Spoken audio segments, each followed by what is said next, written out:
Okay, so NBA ratings are down and Adam wants to know why. Alright, I got you. First of all, load management. I know it's a cliche topic, but it's true. Fans don't want to turn a game on, or even worse, spend their money to actually go to the game if they can't tell for certain whether or not the team's best players are actually going to play. Second, it's the fact that we don't talk about superstars in the NBA the same way we talk about superstars in the other leagues. When we talk about Patrick Mahomes, what's the main thing people say? That he's one of the greatest quarterbacks of all time. He's a first ballot Hall of Famer already.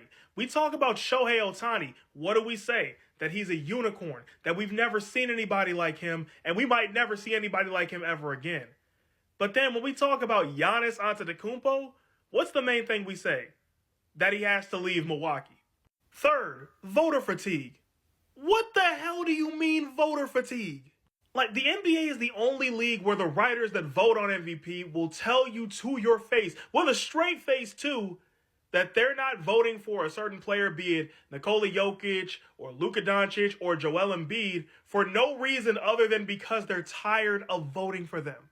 As in, the NBA is the only space where fans and media personalities and writers are openly talking about how they're tired of watching the great players be great. Like, what are we doing here?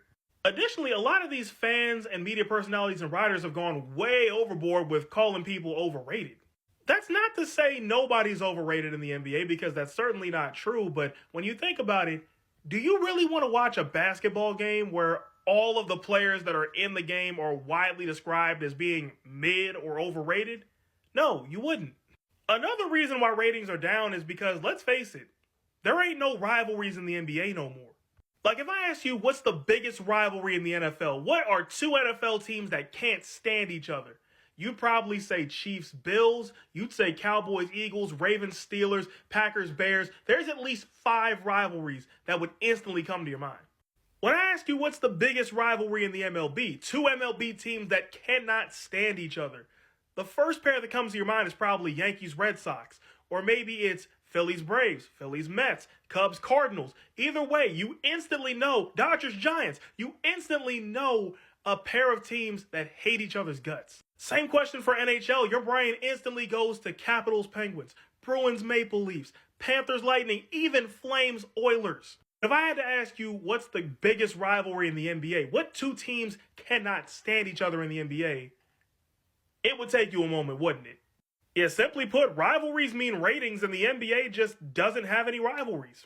And the biggest reason why the NBA is losing ratings is because they don't even bother to market their league until the All-Star break. In the past, their biggest selling point before the All-Star break was Christmas, and now the NFL took that over. They don't even have that anymore.